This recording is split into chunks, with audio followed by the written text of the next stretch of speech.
Pepsi All Request Hour brought to you by our friend Lance Hocutt, Lance Hocutt Financial Group, and LanceHocutt.com. Good morning, man. Roll Tide. Roll Tide, Steve-O. Man, you went retro on us, didn't you? We really did. You know, it's funny because about 80% of the requests we get are for classic country songs. People love some of the old awesome? stuff. Yeah, some great stuff. Must mean they're our age, huh? Well, I wasn't going to say that, but you're absolutely right. You're telling the truth. That's right. We've got an interesting question from Danny.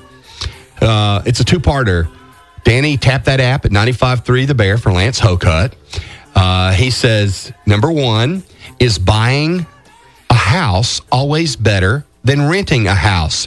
My dad always said a house is your best investment. And how much of our total income should we spend on housing? Man, that's a loaded question. I like it a lot. So if we go back to our parents and grandparents, and thanks for that question. And it was Danny, did you say? Danny, that's right. Danny, thanks for that question. Historically, now before our markets took off and we got into the 21st century, historically, your house has been your largest asset.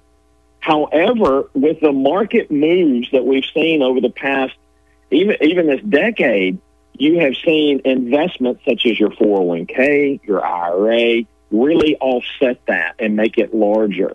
So here's the question Danny's got to answer for himself. Number one, is he happy with the area he is in? So this is not necessarily a total economic question, Steve-O. It's more about your location. Mm-hmm. What we find with millennials, with Gen Xers, and that's my generation, Gen X, is they're more portable than our parents were. If you look at the job history, our parents stayed in jobs for 30, 40 years, right? That's right. So if you look at today's jobs, most of the Xers and millennials aren't staying in jobs that long. So what does that tell you? That tells you, well, we may not need to be as permanent as what a house would be.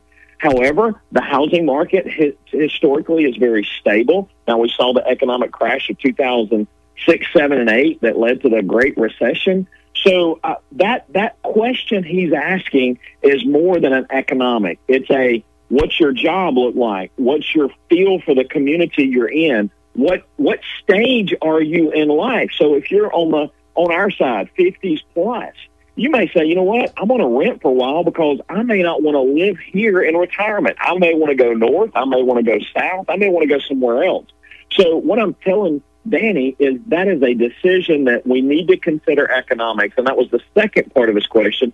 But we also need to look at our behavioral. We need to look at the reality of us staying in a job long term, that we can buy that house. Now, personally, I'm going to look at somewhere between 3 and 5 years, probably on the longer term of that, because a house is a long-term purchase. It takes you at least that long to recover from the down payment, from the expenses associated with that. So, and I'll give you another example. Some people can argue that renting is better than buying because you're taking that money, you're saving the difference. That's where the behavior comes in. As long as you save that difference, maybe you can make a little bit of difference. I do like permanent housing. That means buying a home. That means creating some roots. That means being stable, but dependent on your generation, dependent on your job circumstances, it may say, I want to rent.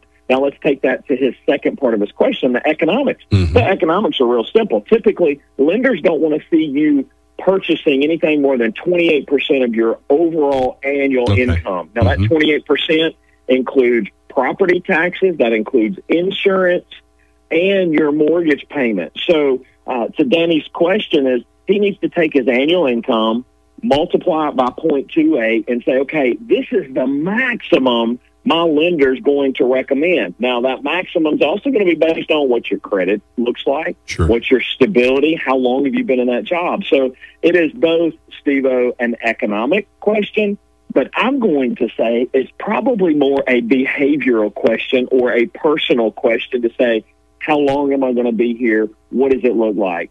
So I hope that that's two different answers or two different pieces to that answer, and I hope that gives him a guidance. And you know what? Tuscaloosa has, I think, more realtors. I've heard this per capita than any place in the state. It seems probably like the nation. Yes. There's a lot of great realtors out there. There are a lot of great lenders out there that can help Danny make the decision on where he should locate, and also make the decision on what can he afford on the maximum end. Obviously, I don't want to go on the maximum end. Let's take somewhere happy medium from there. So I hope that helps, Danny. That is a great question. And I hope that shows our listeners that a lot of the questions we have are not only economic, Steve, they're also very behavioral. They're very personal, that even economics says go, go, go. Our behavior or our personality questions may pull that back and say, no, no, no. And let me just say, never, ever, ever have we had a question that Lance Hokut could not answer. And I think... No, come on now.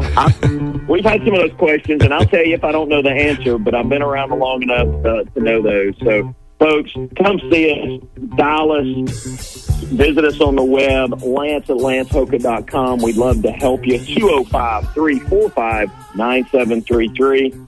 Remember, the Lance Hokut Financial Group is an independent firm, and we clear through S.A. Stone. God bless you. We will talk to y'all tomorrow. Looking forward to it. A more comfortable approach, no doubt about it. LanceHokut.com. And tap that app if you'd like your question featured. We'll do several questions tomorrow morning. 95.3 The Bear is that app.